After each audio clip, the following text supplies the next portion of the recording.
Hello, my name is Krista Kohr, and this is my oral assignment for interviewing skills. I chose to do chapters 3, 4, and 5, so I'll start with chapter 3. Okay. The ecological perspective is extremely important to social work practice because it provides a more concrete way of understanding people and their environments than any other framework really does. It assesses how adaptive an individual's behavior is and whether or not it promotes growth for that person in society. A social worker using this perspective might look at the role of stress in a person's life and the individual's ability to build attachments and attain positive relationships. It is also important to note that ecological thinking isn't linear. It requires an understanding of interactions between people and their environments. Another aspect that makes this perspective so unique is that it is used as a context for applying more practice-specific theories, so social workers aren't limited in their interventions. Comparatively, cognitive behavioral theories focus on the relationship between an individual's thoughts and how they influence emotion. A social worker using a cognitive behavioral framework may view a drawback of the ecological perspective as not giving enough attention to a client's perception of themselves. They may believe that more focus on the thoughts of the client will more efficiently alter the client's relationship with their environment than the other way around. Like cognitive behavioral theory, psychodynamic theorists are also concerned with personality changes, but further how conscious and unconscious forces shape us. Instead of focusing on the relationship between an individual and their environment, psychodynamic theorists focus on current problems and their relationship with past traumas. However, unlike either of those, a strength of the ecological perspective is that it's better able to assess the institutionalized and structural oppression, which serve as barriers for clients to meet their full potential and attain hopeful attitudes. So we'll be moving on to chapter 4, which asks us to assess our own culture and the beliefs or the values that go along with it.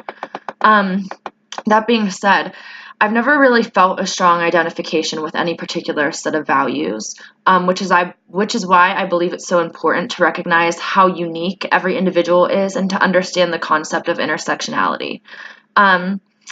I am a member of a dominant cultural group, white European American. However, my little sister is biracial, and my mother has embraced Black culture for as long as I can remember. I grew up in Lawrenceville pre-gentrification, in an area that primarily consisted of Section 8 housing and was predominantly Black. Although living in America my whole life, where society has placed an emphasis on individualistic values, I strongly believe that more universal policies would be extremely beneficial and that there needs to be more government intervention and welfare systems to help people in poverty dealing with systematic oppression. I came from a single-parent, lower-class household that was headed by my mother, who heavily relied on government assistance.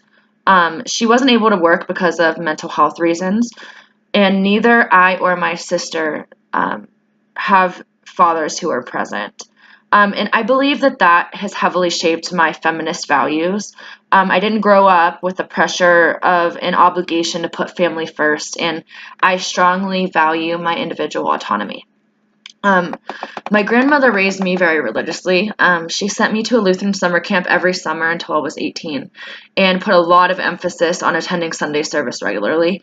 Although the church offered my grandmother a tremendous amount of resources and support while she struggled to raise a defiant teenager, I was unable to develop a connection with the belief system.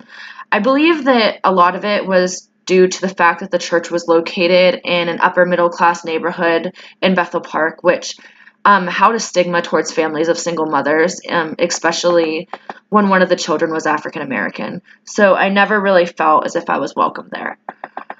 Lastly, I am a first-generation college student who was never groomed or expected to seek higher education, mostly because of my socioeconomic status. Because of this, I firmly value education and equal opportunity for every individual to attain higher knowledge. Lastly, Chapter 5 talks about two interviewing skills that I think are most important and their pitfalls. Of all the interviewing skills presented in Chapter 5, I believe that facial expressions and clarification are the most important. Social workers use facial expressions to show the client that they are aware of the client's emotions. And this form of nonverbal communication enables a sense of comfort for the client and encourages them to keep going. However, a pitfall of using inappropriate facial expressions, specifically the overuse of eye contact to the point where it becomes staring, can cause extreme discomfort and cause the client to close back up. Clarification is the most important in my opinion.